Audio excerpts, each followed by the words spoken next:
President Joe Biden has pardoned his son Hunter following convictions on tax and gun charges. This is an announcement that wipes the slate clean and ensures that Hunter Biden will not be incarcerated as he prepares for sentencing. What's really notable here is this is an action that the White House had repeatedly said over the course of many weeks that the president did not intend to take. However, in a statement that he has issued, President Biden has said that in looking at the facts of the case, he had concluded that Hunter Biden was singled out in, quote, a miscarriage of justice and was prosecuted because he was the president's son.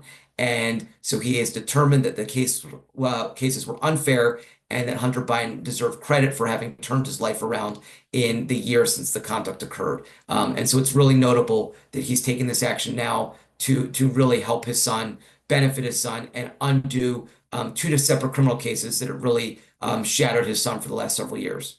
In this case, the pardons came not only in the final weeks of President Biden's tenure, but also in the days before Hunter Biden was to be sentenced. You'll remember he was convicted in a gun case in Delaware and pleaded guilty in a separate tax case in California. He was set to learn his fate, and prosecutors were set to, try to seek to have a sentence imposed on him. And so this pardon really averts that punishment, ensures that he won't be faced with an incarceration.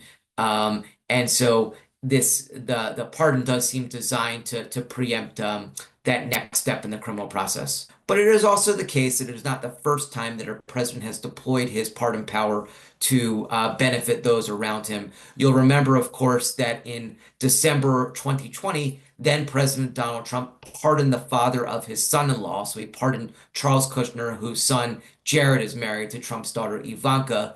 And that raised attention. He also pardoned multiple close allies who were convicted in Special Counsel Robert Mueller's Russia investigation. So there is a precedent for presidents taking pardon power to benefit, family members, people close to them. But there's no question that in doing this, President Biden is probably setting himself up for questions in the days ahead.